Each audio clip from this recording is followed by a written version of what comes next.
آج ایک صاحب نے پوسٹ بھیجی ہے جس میں ایک روایت نقل کی گئی ہے کہ اللہ تبارک و تعالی نے سیدنا حضرت موسیٰ علیہ السلام سے فرمایا کہ آخری زمانے میں ایک امت ہوگی جس کو ایک خاص مہینہ ملے گا جس میں وہ خشک ہونٹوں اور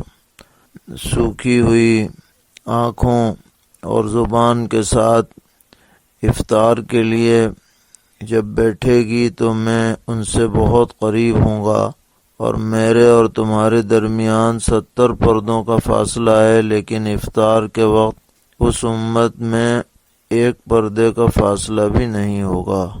اس وقت وہ جو بھی دعا مانگیں گے وہ قبول ہوگی۔ اس مضمون کی ایک پوسٹ بھیجی ہے اور پوچھا ہے کہ اس روایت کی سندی حیثیت کیا ہے۔ جواباً عرض ہے کہ جو احادیث شریفہ کی متداول کتابیں ہیں اس میں یہ روایت کہیں دستیاب نہیں ہے۔ البتہ مواعظ کی بعض کتابوں میں جیسے نزہۃ المجالس ہے، اس میں یہ روایت قدر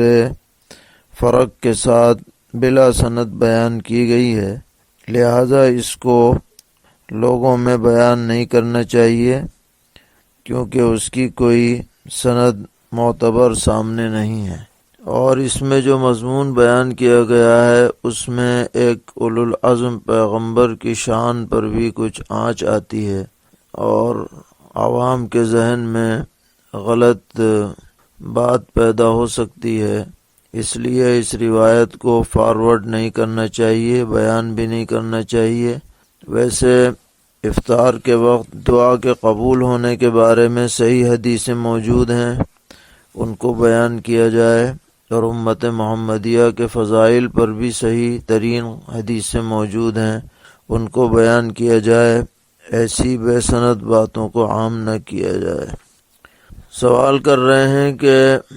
ایک روایت ہے کہ عن بکر بن عبداللہ قال کان اصحاب النبی صلی اللہ علیہ وسلم یتبادحون بالبطیخ فاذا كانت الحقائق كانوا هم الرجال،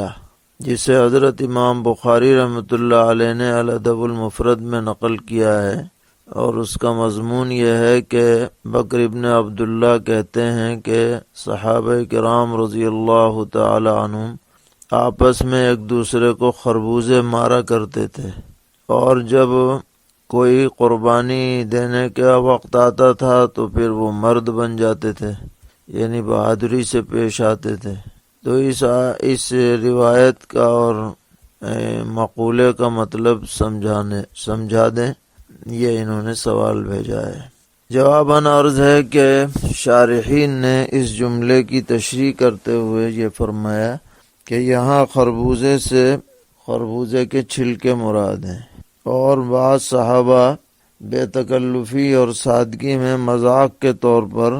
خربوزے کھا کر ان کے چھلکے ایک دوسرے پر مارتے تھے، تو بے تکلف دوستوں میں یہ کوئی معیوب بات نہیں ہے،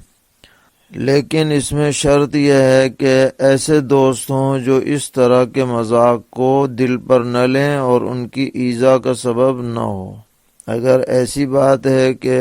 ان کے دل پر کوئی ایذا کا سبب بن جائے تو ایسی حرکتیں کرنا کسی کے لیے بھی درست نہیں ہوگا۔ تو اس سے صحابہ کی بے تکلف زندگی مراد ہے، اس کا ایک نمونہ ہے۔ اور پھر اگلا جملہ یہ ہے کہ ویسے تو بے تکلف رہتے تھے، لیکن جب جنگ کا موقع آتا تھا تو پھر ان کی بہادری میں کوئی کمی نہیں ہوتی تھی۔ سوال ہے کہ غیر مسلموں بطور خاص جینیوں کے مذہبی پیشوا جب کسی شہر میں داخل ہوتے ہیں تو سبھی مذہب والے ان کا استقبال کرتے ہیں۔ اس استقبال میں بہت سے مسلمان بھی شریک ہو جاتے ہیں۔ ان لوگوں کا کہنا یہ ہے کہ اگر ہم اس میں شرکت نہ کریں تو ہم الگ تھلگ پڑ جائیں گے اور غیر مسلموں کی نظر میں اچھے نہیں ہوں گے کہ سب لوگ تو شرکت کر رہے ہیں اور مسلمان نہیں کر رہے، تو کیا ان کا استقبال کرنا اور کھڑا ہونا اور پھول مالا وغیرہ پہنانا درست ہے یا نہیں؟ جواباً عرض ہے کہ ویسے تو کسی بڑے مہمان کے اکرام میں حرج نہیں ہے، لیکن مشاہدہ یہ ہے کہ اس طرح کے مذہبی پیشواؤں کی مجالس میں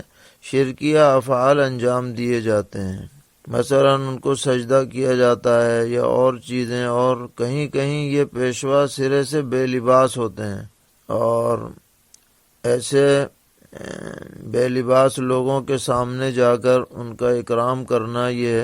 کسی مسلمان کو زیب نہیں دیتا ہے، اس لیے حتی الامکان ایسے مواقع میں شرکت سے احتیاط کرنی چاہیے اور نہیں جانا چاہیے۔